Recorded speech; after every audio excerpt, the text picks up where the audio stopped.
The house groaned under its own weight, a withered skeleton of what must have once been a proud home. Ivy strangled the brickwork outside, and the wooden floor sagged underfoot with tired sighs. The air smelled of damp earth and dust, untouched by fresh life for years. It was the kind of place that made you whisper without knowing why. I told myself I wasn't afraid, that the unease twisting in my gut was just exhaustion from the long drive and the creeping sadness of handling a dead relative's abandoned life. My Aunt Claire had died alone here. No funeral, no goodbye, just a liar's letter and a heavy key mailed to my door. That first night, I lay stiffly on a narrow mattress I'd dragged into the least destroyed bedroom. Shadows clung to the cracked walls like stains. As sleep took me, it wasn't gentle. I found myself standing, or maybe floating, above my own body. The room was submerged in a watery, flickering darkness. At the foot of the bed stood a girl.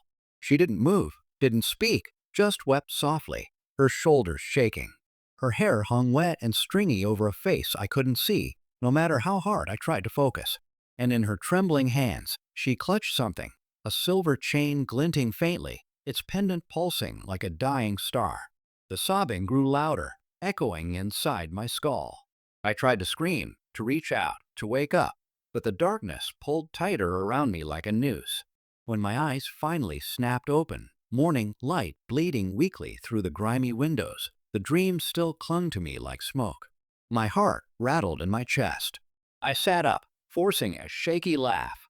"Stress," I whispered. "Just stress." But then I saw it, right there on the pillow beside me, shimmering faintly as if caught between worlds, was a delicate silver necklace, one I had never seen before, and it was still warm to the touch.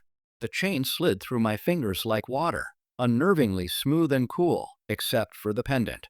The black stone at its center throbbed faintly with residual warmth, as if it had been cradled against a body moments before. I stared at it, half expecting it to melt away into a figment of my overworked mind. But it didn't. It was real, heavy, solid, undeniable. I stood up so quickly that the mattress creaked in protest. Holding the necklace out at arm's length, I stumbled across the room and dropped it onto the dusty dresser. The moment it left my hand, the temperature seemed to dip, a subtle shiver running through the air itself. "It's just an old necklace," I muttered. My voice sounded thin, unconvincing even to myself. Yet, the house disagreed. That evening, strange things began to stir. Small at first, almost laughable. A door nudging open by itself. A framed picture swinging gently against the wall, despite the stagnant air.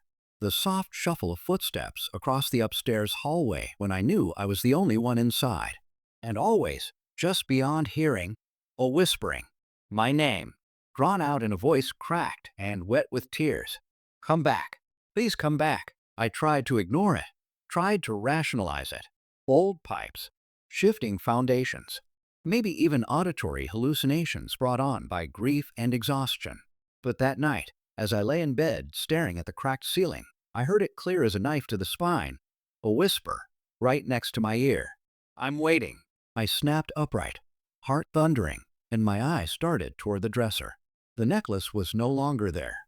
It was back, lying neatly on my pillow, exactly where I had found it the night before. And this time, the black stone had a tiny hairline crack running straight down its center. I didn't think. I couldn't think. I snatched the necklace off the pillow with trembling hands and bolted out of the house, barefoot, the cold biting into my skin like tiny needles. The world outside was a heavy gray, mist curling low over the neglected fields that surrounded the property. The necklace felt heavier now, the cracked black stone searing against my palm as if it hated being touched. There was a river that cut through the woods behind the house, a muddy, fast-moving thing choked with reeds and fallen branches. My aunt's diary had mentioned it once, warning about the things it carried away. I didn't care. I ran until the river appeared before me, its surface churning darkly under the overcast sky. Without hesitation, I hurled the necklace as hard as I could. It spun in the air, flashing silver for a moment before vanishing into the water with a small, almost disappointed splash. I stood there, gasping, bent over with my hands on my knees.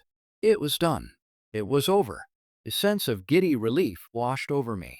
I laughed, short and breathless, and staggered back toward the house. Maybe I would pack my things. Maybe I would drive to a motel and never return. When I returned to my bedroom, everything seemed still, normal. The dresser stood empty. The bed waited unthreatening, bathed in the dim, fading light of late afternoon. I crawled under the covers, exhaustion pulling at my bones.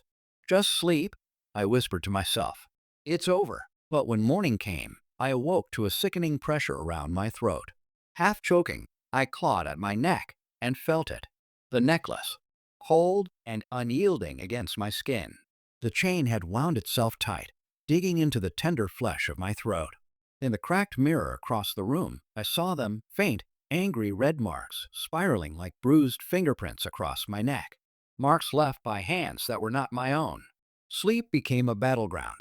Each night, as darkness swallowed the house, I fought to stay awake, gulping down bitter coffee, pacing until my legs trembled. Anything to keep the dreams away. But exhaustion is a predator you can't outrun forever. When I finally collapsed into uneasy sleep, the dreams came with a new, brutal intensity. Gone was the silent sobbing figure at the foot of my bed. Now she screamed, a raw, animal sound that rattled the walls and seemed to tear the very fabric of the dream apart. Her hands clawed at her own throat, her fingernails raking bloody furrows across her skin. The necklace, my necklace, dangled from her mangled fingers. The walls of the room wept thick, black sludge, oozing down like tar, swallowing the floor, creeping up the bedposts.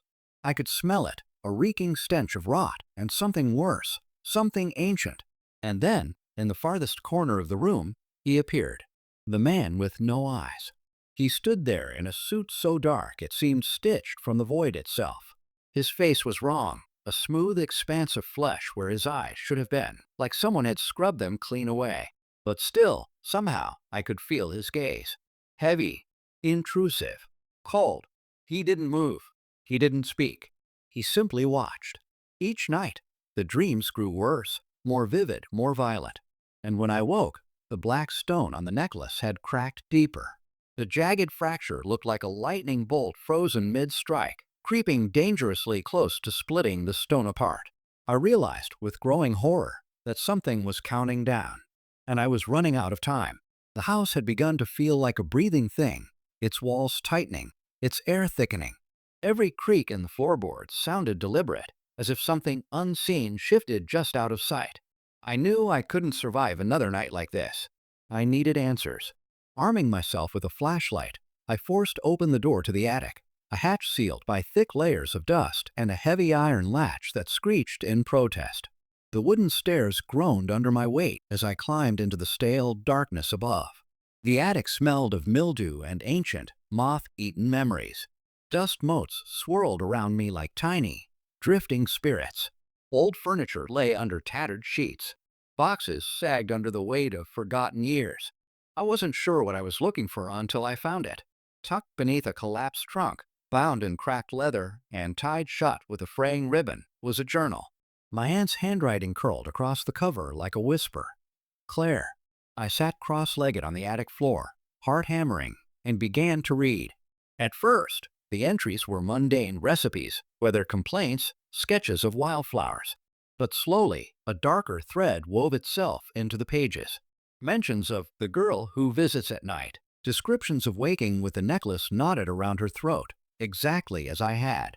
Notes about dreams she could no longer wake from, about a man without eyes who watched her from the shadows. One passage chilled me to the marrow. The necklace does not belong to me. It is a curse, a chain. I am only the latest link. When the stone breaks, the next will be chosen. Unless I find a way to end it. The journal ended abruptly after that entry, the final pages ripped out as if in a panic. I closed the book with trembling hands, my mind racing. Aunt Claire hadn't just left me a house. She had left me her unfinished battle. And she had lost. I didn't sleep that night. Not really. After reading my aunt's journal, my mind was a labyrinth of terror and confusion. How had she known? How had she, too, been tormented by the same entity, the same necklace, the same curse? I couldn't fathom it. But I knew one thing for sure. I was no longer alone in this house. The whispers had escalated, growing louder until they seemed to bleed into the very walls themselves. I could hear them everywhere, soft, pleading murmurs that tangled with the sound of my heartbeat. Come back. Please come back. They were so close now, and I couldn't escape them. Around 3 a.m., when the house was as still as a tomb, I finally drifted into a half-conscious sleep. But the dreams, they found me again. This time, the girl was no longer just crying. Her sobs had morphed into something frantic, desperate, as though she were choking on the air itself. She clawed at her neck, dragging the necklace across her skin as though trying to tear it off. The black stone throbbed, as if it were alive, feeding off her torment. I tried to move, to scream, to wake, but the nightmare held me, pinned in place. Then, for the first time, her voice reached me, rasping and broken. Not me, him. It was a warning. I knew it was. She wasn't haunting me. She wasn't trying to drag me into the abyss. She was trying to protect me. From him. I could feel the shadows shift in the dream. Something was coming closer, something far worse than the girl's weeping form. The man with no eyes was there again, standing silently in the corner. His absence of eyes felt like an absence of everything. The void in his gaze was suffocating, pulling me deeper into the nightmare. But the girl, her broken voice was stronger now, and I could feel her fingers digging into my wrist, forcing me to pay attention. You have to stop him. Don't let him take you too. And just as I was about to ask her how, the dream shattered, the world around me dissolving into blackness. I woke, drenched in cold sweat, my heart pounding so loudly it felt like it would tear through my ribs. The room was silent, save for the low hum of the house settling. I knew one thing now. Whatever had claimed my aunt wasn't finished. It was coming for me. The nightmares had become a constant hum beneath my waking hours, like a dark melody I couldn't escape. The whispers, the shadows, and the man, the one with no eyes. His presence was now unmistakable, pressing against the edges of my consciousness, even in daylight. I couldn't shake the feeling that he was always there, watching, waiting. At first, it was just a fleeting glance, a shadow standing too still in the corner of a room, a figure half hidden in the reflection of a window. But over time, it escalated. One afternoon, as I walked past the cracked mirror in the hallway, I froze.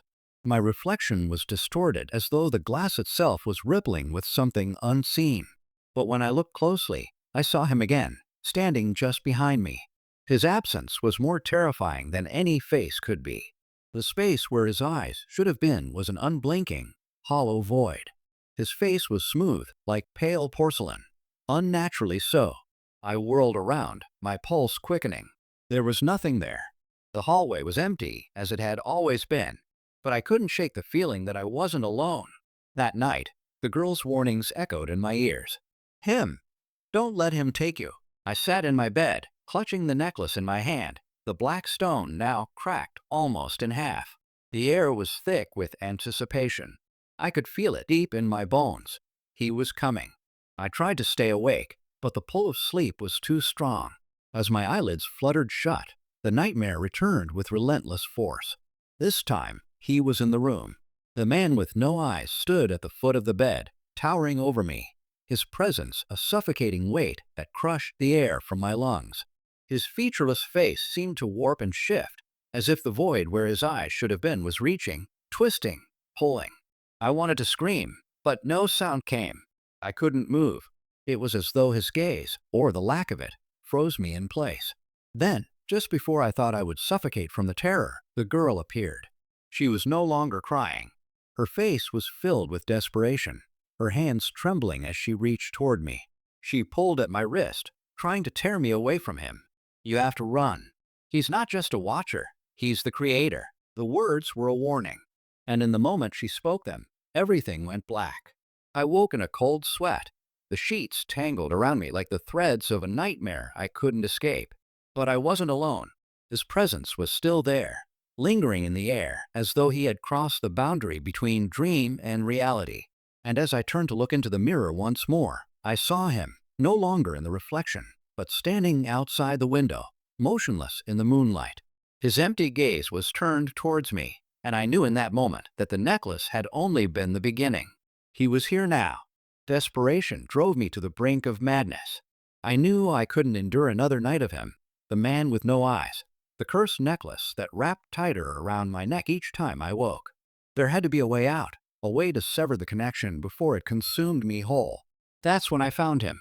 Father Tomas was an aging priest who lived on the outskirts of town. The locals said he had performed countless exorcisms, purged spirits, and broken curses, though no one had ever truly known how. Desperate, I reached out to him. He agreed to help, though his eyes told me he was hesitant, afraid, maybe, of the darkness I was inviting into his life. We met at the old chapel, its stained glass windows casting strange, fractured light onto the stone floor. The air was thick with incense, and the smell of holy oil clung to the walls. Father Tomas examined the necklace as though it were a venomous snake, his fingers trembling slightly as he held the black stone. He muttered prayers in Latin, and I watched as the words seemed to gather in the air, thickening, forming a protective shield. "This should work," he said, his voice more confident than I felt. "This will purify the object and break the connection you have to the curse." He began a ritual, lighting candles, marking symbols around us, and chanting in an ancient tongue. His words swirled around me, wrapping my mind in a strange, almost comforting numbness. I felt a lightness, as if something was lifting off my shoulders. The weight of the necklace's presence had started to fade. For the first time in what felt like forever, I dared to believe it might be over. The ritual ended, and Father Tomas smiled at me with a gentle nod. "You're free. The curse is lifted." I didn't feel free. I left the chapel in a daze, the cool night air brushing against my skin as if waking me from a long sleep. The relief in my chest was short-lived. The moment I removed the necklace, the world around me froze. I couldn't move. I couldn't breathe. Panic clawed at me.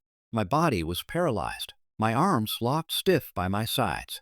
I could feel the suffocating weight of the air pressing against my chest, squeezing the life out of me. I tried to scream, to shout for help, but no sound escaped. My mouth moved, but nothing came out.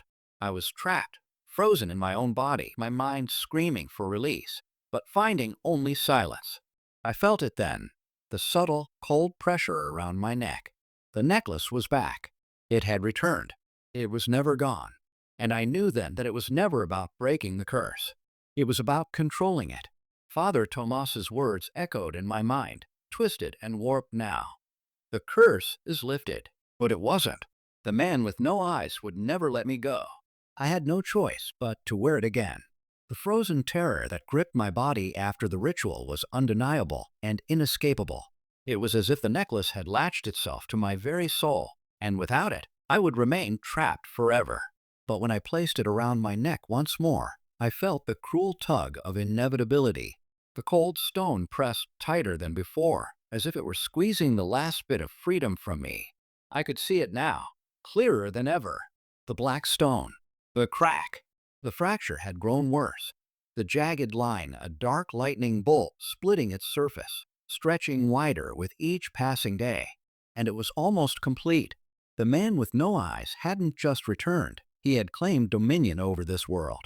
His presence pulsed around me, suffocating, a silent pressure that slowly crushed the last remnants of sanity I had left. He was coming closer, even though I couldn't see him. He didn't need to be seen. His absence, his lack of presence, was his power. I could hear him now, no longer just in the dark recesses of my mind. His absence surrounded me, in the reflection of the glass, in the shadows that bled across the walls, in the echo of my own heartbeat. I could feel him slipping into every corner of my life, twisting it into something hollow, something he could control. And then the last crack split open. The sound was deafening, like glass shattering. The air itself seemed to shudder.